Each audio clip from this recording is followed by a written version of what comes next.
মহান যে মুক্তিযুদ্ধ হয়েছিল সেখানে মুক্তিযুদ্ধের চেতনা ছিল সাম্য, মানবিক মর্যাদা এবং ন্যায় বিচার।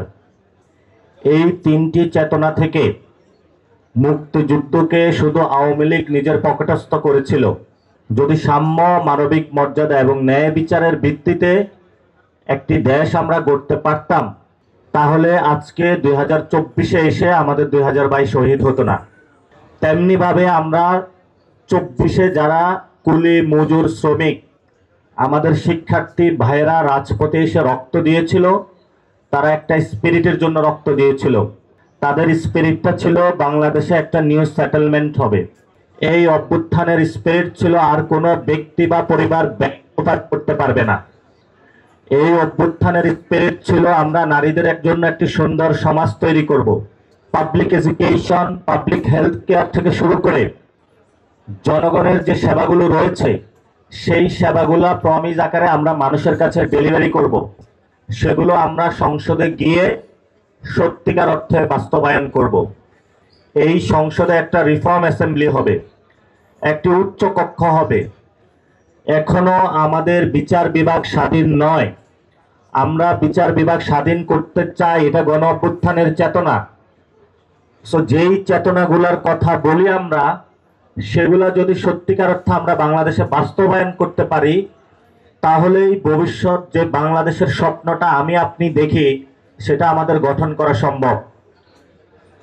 আমরা এখন যদি নির্বাচন প্রক্রিয়াতে আসি, আমরা যখন আমাদের দল গঠন করলাম, দল গঠনের পরে রেজিস্ট্রেশনের জন্য সকল পেপার সাবমিট করার পরে আমাদের প্রত্যেকটা দলীয় অফিসে হয়রানি করা হয়েছে। বিভিন্ন সংস্থার যারা ব্যক্তিবর্গ রয়েছেন, প্রতীকের ক্ষেত্রে আমাদের তারা জুতোর তলা ক্ষয় করেছে। কিন্তু শেষ পর্যন্ত বৃহত্তর স্বার্থে দেশের পরিস্থিতি বিবেচনায় আমরা শাপলাকলি মার্কা নিয়েছিলাম।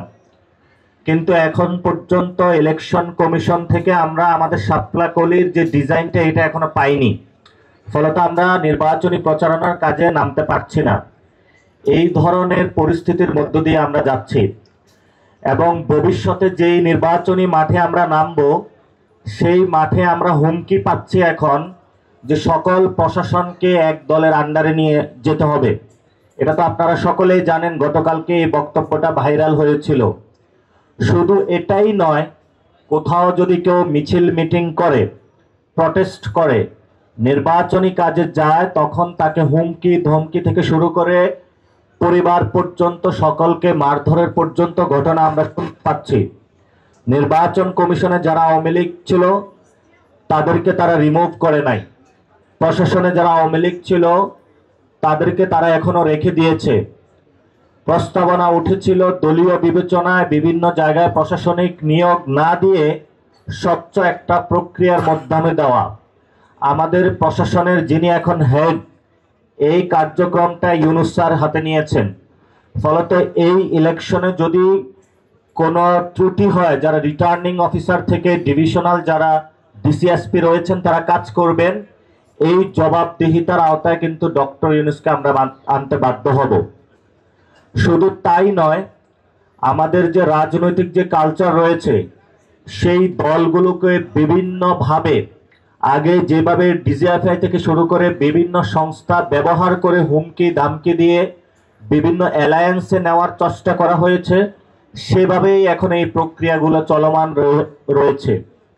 আমরা এখানে সুস্পষ্টভাবে বলতে চাই যে আমাদের দলীয় প্রতীকে আমরা ইলেকশন করব।